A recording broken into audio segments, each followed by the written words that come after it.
Kani gadega Parity TV, bat pidang pet yaki kubor baman kasni. Hakikinta kali Jingkylli, Haka Dorbar mang tingka, jong kayang Dorbar tawaan ke Jylla ne kasni, ka khalai trik uluber, ki Jingkylli ki bakam rem ke Jingthut, bat ki mat ki bakam kongsan, bat ki bedai bat ke Jingmonto jong ke Jylla hiburakaway, ki kintup ya ke Jingkylli, na UMLA Klemseng, na mau plang constituency uba eskisun.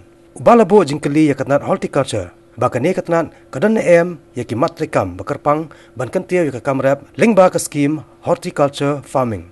Mr. Speaker, sir, may I know from the Honorable Minister in charge at the Horticulture Department whether the department is implementing the mission for integrated development of horticulture in the state?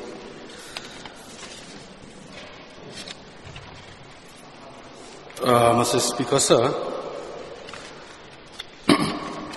I very much appreciate the honourable member from Mauflang who has raised this question. But with your permission, Mr. Speaker, sir, I would like to, because the answer is too lengthy, sir. If you allowed me, Mr. Speaker, sir, I will place all the detail and report in the table of the House. Thank you. See, if the Minister has to reply all the details, it will be too lengthy and it will consume a lot of time of the question hour. Sir. So as stated by the Minister, he would like to place his statement in the table of the House. I think that is a better option. I don't want a lengthy answer, sir.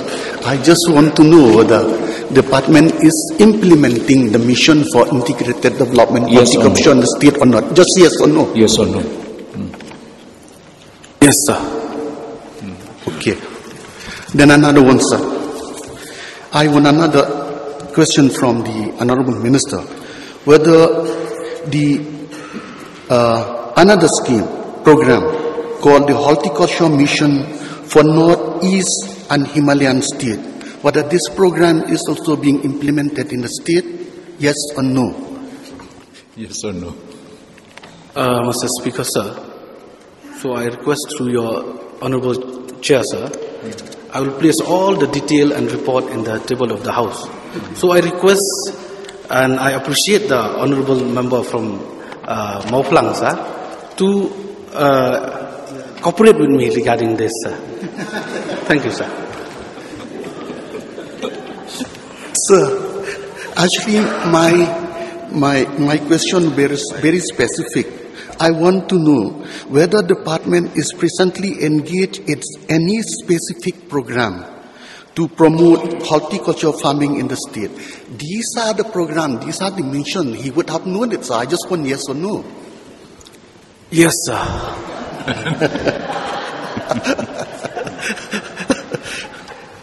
All right then, another one. Is strawberry farming is part of the program under which horticulture department is encouraging? And also yes or no? Yes, sir. Mr. Speaker, sir, I just want to know from the Honourable Minister, in his reply to start question 135C, may I know from the Honourable Minister whether the department intend to construct more lay-by market? Yes, sir. Mr. Speaker, sir, with these schemes that the government is implementing, we will be assured of a very good and profitable horticulture and vegetables crops and commercial crops. But, sir, in this process, is there a scheme to package the fruits and vegetables that are produced in the state for its value addition and for a longer shelf life, sir?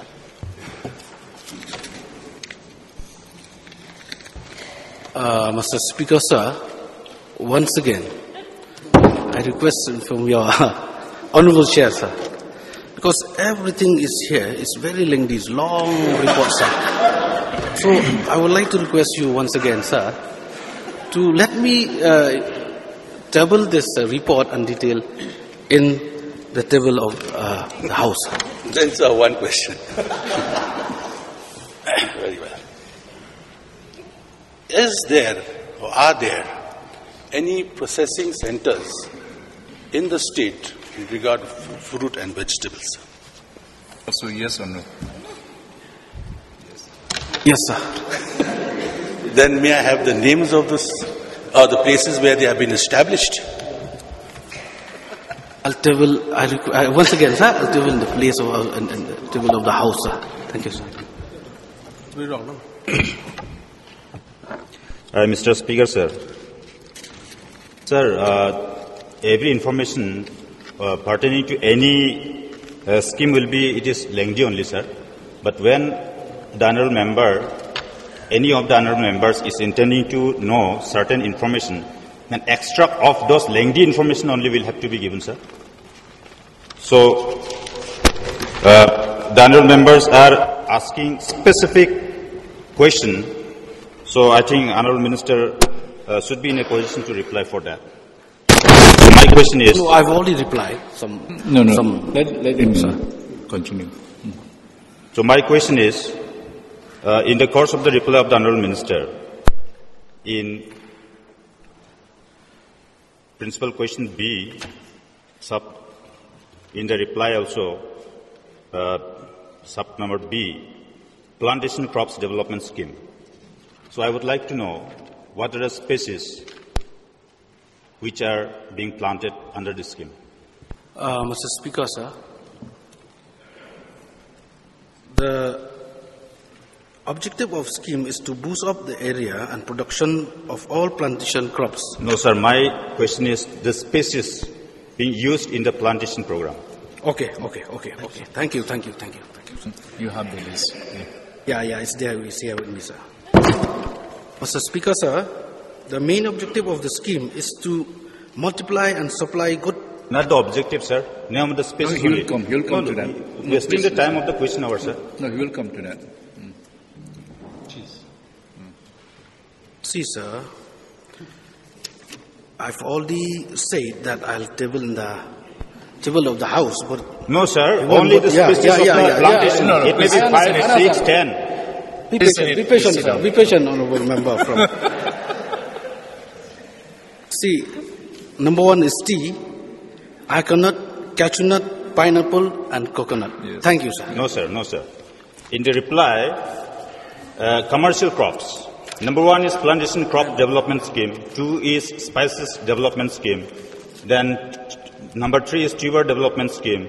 And number 4 is tea development scheme. I am asking from the head of plantation crops development scheme. So tea will be separate, sir. So from that, maybe afforestation or any cash crop being given assistance to the farmers. So I just need the species, name of the species which are being used. Mr. Speaker, sir, once again, I request you from time to time, sir, Mr. Speaker, Honourable Speaker, sir, because see, this is a very lengthy, Sir, even if it is lengthy, I want the name of the species. It may be 10, 15, whether like whether rubber is being used in the plantation, whether bamboo is being used in the plantation. I'm confused, sir, whether the honourable minister is getting my question or not. See, okay. Let me answer. The area of all the plantation crop like coconut, cashew nut, coconut, pineapple, etc. in the state incentive motivation will be created by the way of providing financial assistance to local tribal farmers for the period of 1 year to raise plantation limiting a minimum area of 0.5 hectare. The scheme also provides planting material of sole factory. Again, please. Let me intervene. The details, it will spoil the question hour time, sir. I just that's why, sir, I said I'll table in the House. Please. I've requested, sir, from time to time, I'll table in the table of the House. No, sir, what so is they this, want sir? to, Please. You see, You asked only the name of the plantation crop, isn't it? Yes. And he already mentioned Yes. areca so on and so forth, no? You mentioned, no? Yeah, So you stop there. I've already mentioned. Yeah, then you stop there. How many I've already mentioned. How many times I've mentioned? How many different species, sir? Whether 5 or...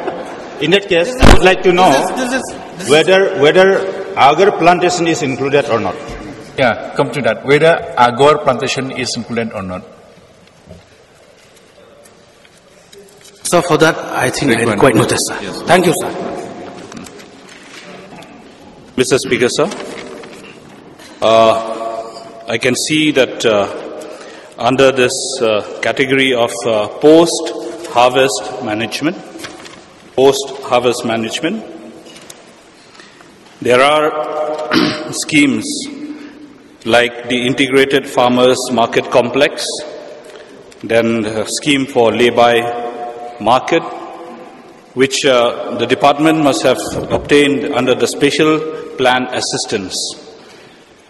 May I know from the Honourable Minister whether the special plan assistance is still available for schemes in the government?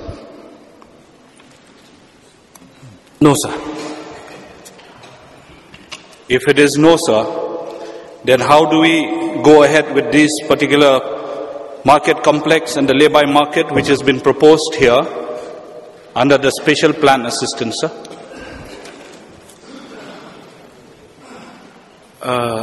Mr. Speaker, sir, I think regarding this, I think you have to, department will examine this matter, what you have, Honourable Minister from Nongrum, you have raised the question, but I'll look into it and I'll take note of this, sir. Thank you. Thank you. Sir, it's a matter of policy of the government, sir, here, because this does not just relate to the agriculture department, sir.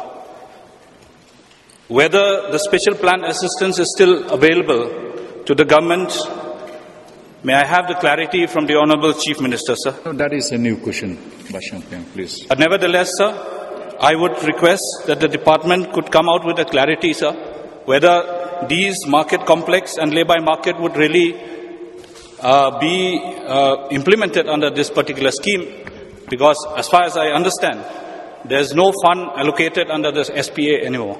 Sir, I'll just, with your permission, sir, I'll just clarify on this, since it's a subject related to finance and all the other departments. Sir, I think all the members in the House know that after the 14th Finance Commission, the funds for the SPA were stopped, and the funds or the devolution of taxes was increased by 10% from 32% to 42% for all the states. So therefore, sir, our revenue in terms of our taxes went up. So to balance that out, Government of India stopped SPA. So, but there were ongoing projects, as the Honourable Member has mentioned, and these ongoing projects were in a way already started and were some were under process, some yet to start, but nonetheless they were already taken up under the SPA. So therefore, sir, we have to balance it out from our own resources, especially from the devolution of the taxes that has been given to us, which is one of the challenges that the state government is facing as of now. So similarly, in this case also, the SPA assistance scheme for integrated farmers market complex, these are schemes which we are trying to fund from our own resources, and we are hoping that we'll be able to take it forward, sir. But it's a challenge. I cannot say that we'll be able to complete all, but it will all depend on availability of funds. Nakaliang MLA Kadalu constituency Ubrenin Sangma ulabo Jingkylli Menteri Ketnat Commerce and Industries yakni ketnat bakani ketnat kadon Jingthut banterwa nakabenta ka international market hapo dalu kila para. Nakaliang UMLA kaknam na North Shillong constituency uba Adelbert Nongrum ulabo Jingkylli Halor ka 5th Pay Commission bat Halor ka Jingthut ketnat Bording Electrei Haka ni Jylla. Nakaliang uba eskeson ulabo Jingkylli ru yakatnat soil and water conservation Halor ki project boper ki bawan lingba ka watershed schemes. Bat sakawai pat kadai Halor ka scheme ajing rap yakinong masi aidon bat kiwei dikikam ri jingri. So reply to star question 138. A. Sir, minimum wage for casual employees and daily wage earners is determined under the Minimum Wages Act 1948. Minimum wage is revised every 6 months based on consumer price index linked to variable dearness allowance. With regard to private school teachers, the salaries are determined by their respective school management committee. Reply to star question 138B, sir, does not arise in view at A above. Mr. Speaker, sir, thank you for the answer late in the table, Honourable Chief Minister. To satisfy this question, I just like to get a clarity whether the Supreme Court ruling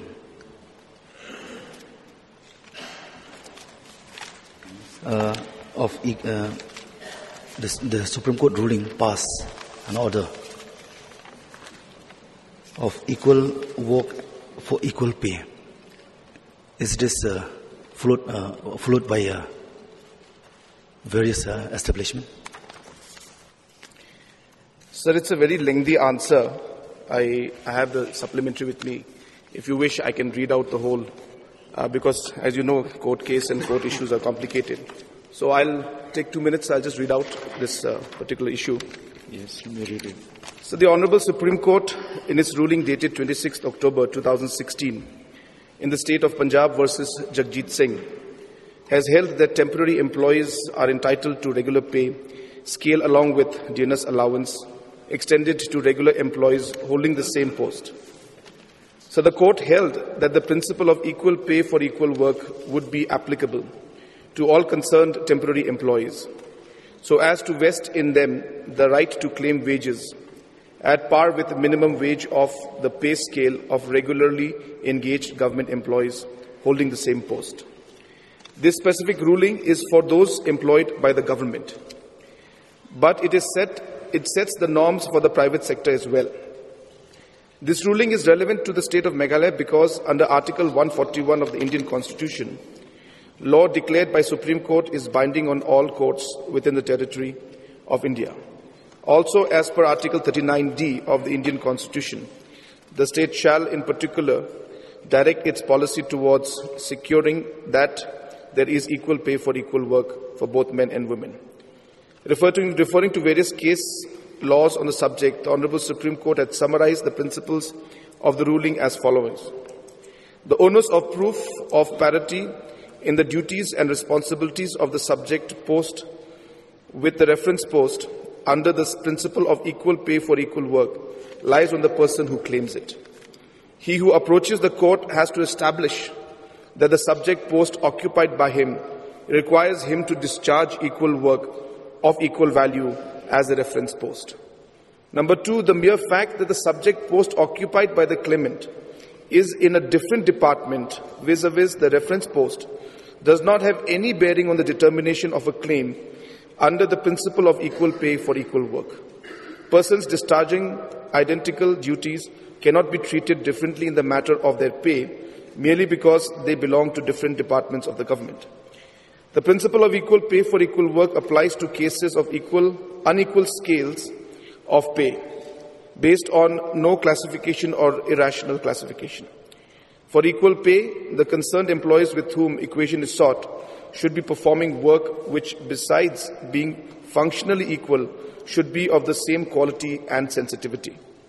Number four, persons holding the same rank/designation in different departments but having dissimilar powers, duties and responsibilities can be placed in different scales of pay and cannot claim the benefit of principle of equal pay for equal work.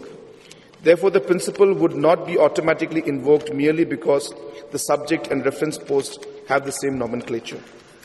In determining quality of functions and responsibilities under the principle of equal pay for equal work, it is necessary to keep in mind that the duties of the two posts should be of equal sensitivity and also qualitatively similar. Differentiating of pay scales for posts with difference in degree of responsibility, reliability and confidentiality would fall within the realm of valid classification, and therefore pay differentiation would be legitimate and permissible. The nature of work of the subject post should be the same and not less onerous than the reference post. Even the volume of work should be the same, and so also the level of responsibility.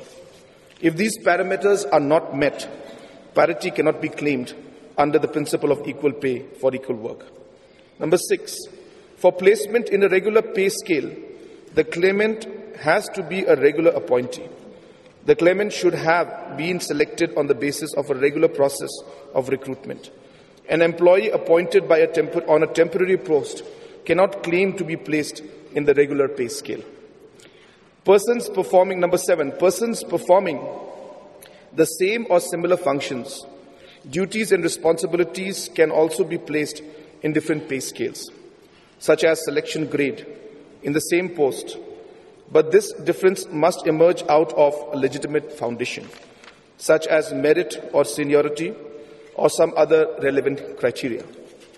Number 8, if the qualifications for recruitment to the subject post vis-a-vis the reference posts are different, it may be difficult to conclude that the duties and responsibilities of the post are qualitatively similar or comparable.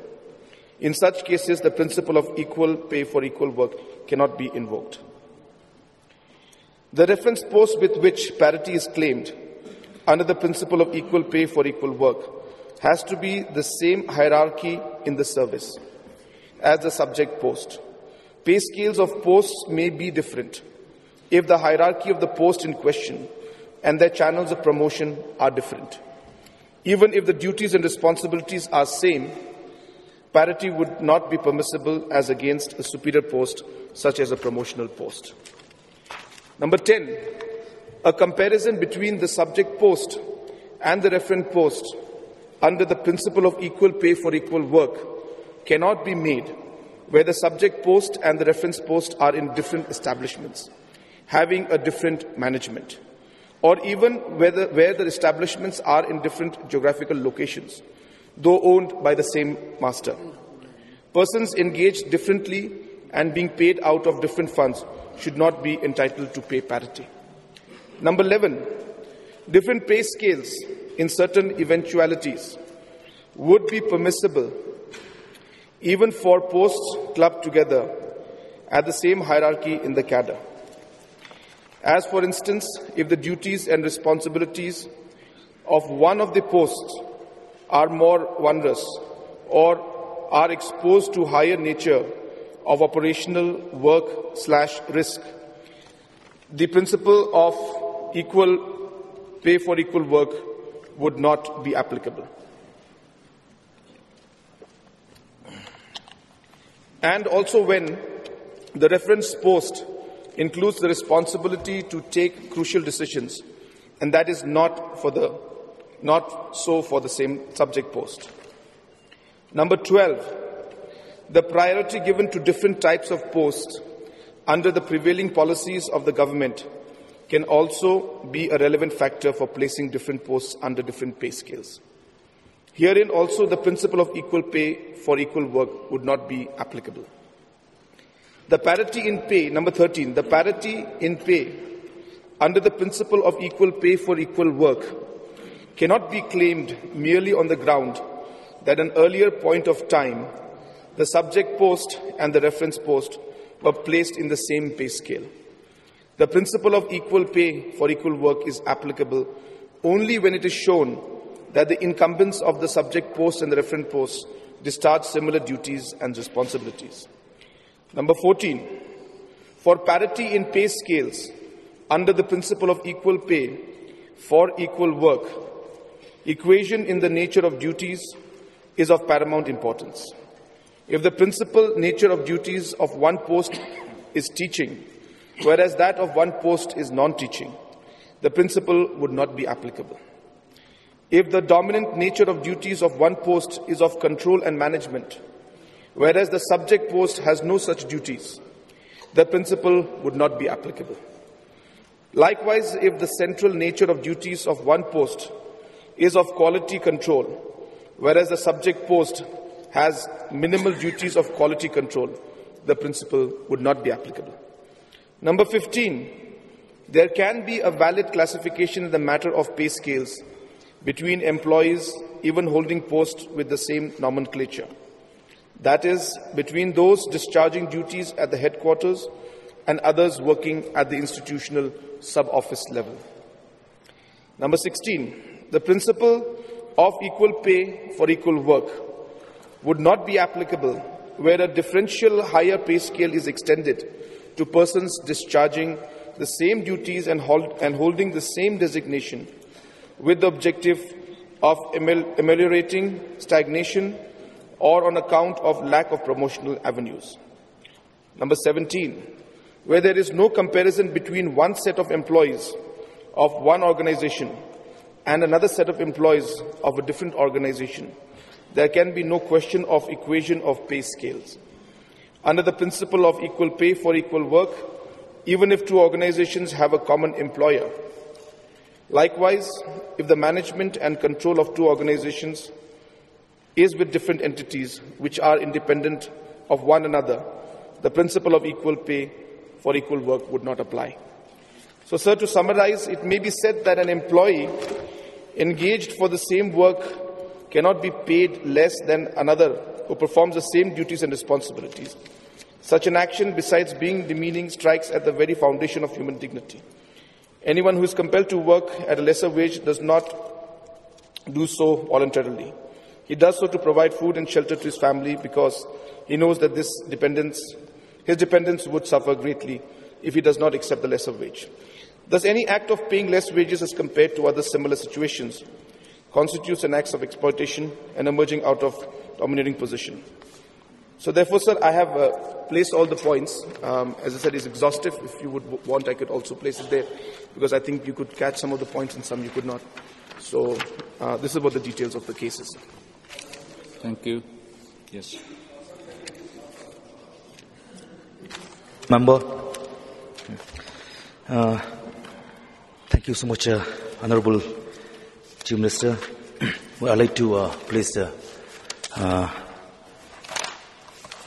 what you have spelled out to get a full clarity about what is trying to clarify in the floor of the House. Just some more question to add up with this. Whether this Minimum Wages Act in 1948 it's effective, that is one point. And the other thing, because mostly the act is remain the act. I don't know whether there's a rule of law has been framed out so that various establishments should follow up. And what my concern is deprivation. Deprivation should not exist. As this very question, I would like to put forward why. Because it affects the beneficiaries, like those who are non-government employees, especially in the price hike. So because of this, I just like to get a clarity from the Honorable Chief Minister, as well connected with the private school teacher. Any rules like the government intended to legislate or to frame? Thank you.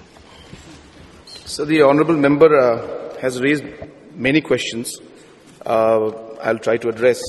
But at the very outset, sir, I do agree with what the honourable member, the point that he has brought out, that yes, we also are concerned about people who are working in non-government sectors and who are not getting basic wages that they deserve. And sir, keeping that in mind, Minimum Wages Act 1948 was passed, and it is very much is being implemented in our state also. There is a committee called the State Minimum Wage Advisory Board, and this board was formed in 2001. And so this board sits regularly, and the minimum wages are amended every 6 months based on the consumer price index.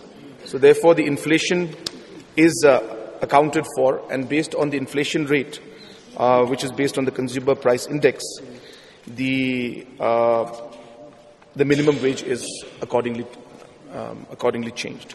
So that is what it is, sir.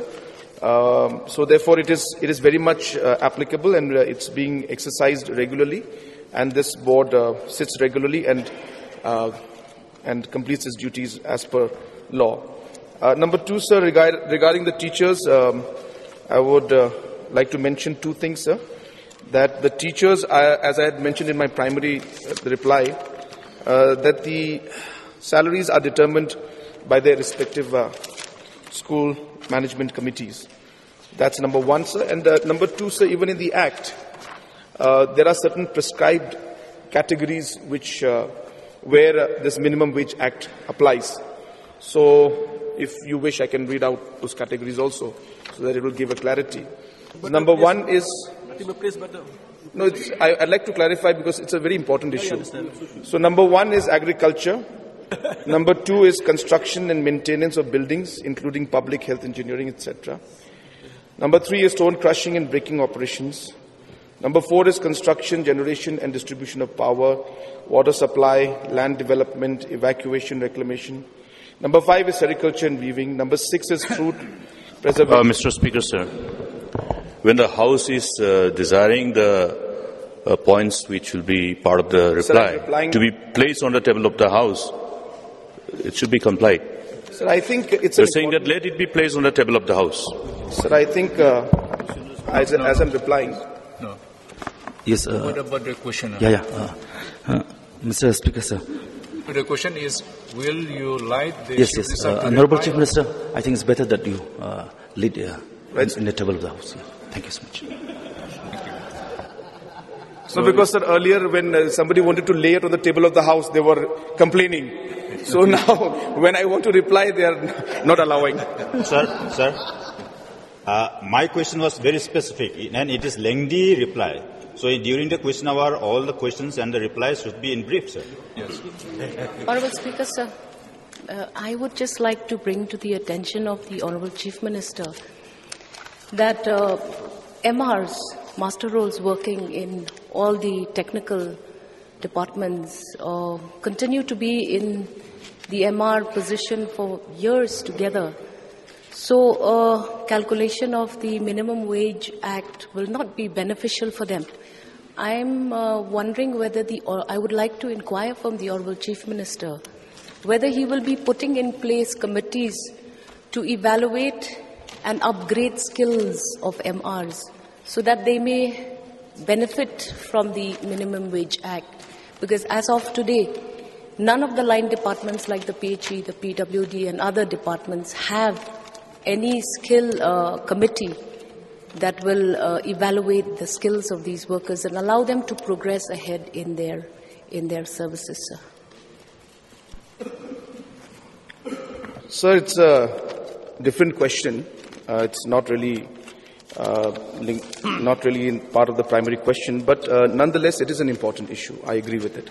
And definitely as a government, we are concerned about every single employee who works for the government, as well as every citizen, even people who work in non-government sectors. It is our duty to ensure that we do whatever is best we can for them. So therefore, the suggestion that has been given by the honourable member, sir, I have noted that suggestion, and we will definitely look into the matter and see and examine what is possible. Haka ni ka Dorbar mang tengka henne kesngi lawan ra ru ka bill ka balatep kum ka Meghalaya State Higher Secondary Council Bill 2018 ya ka bawan ra do menteri bakmi ya katnat pule puthi uba lakamen ramboy bat kawai pat kade ka University of Technology Management Amendment Bill 2018. Mr. Speaker, sir, I beg leave to introduce the Meghalaya State Higher Education Council Bill 2018. Motion moved. Now let me put the question before the House. The question is that leave be granted to introduce the Meghalaya State Higher Education Council Bill 2018. Those who are in favor say aye. Aye. Those who are against say no. The ayes have it. The ayes have it. The motion is carried and leave to introduce the bill is granted. Minister in charge to introduce the bill, please. Mr. Speaker, sir, I introduce the bill. The Commissioner Secretary to read out the title of the bill. The Meghalaya State Higher Education Council Bill 2018 is introduced.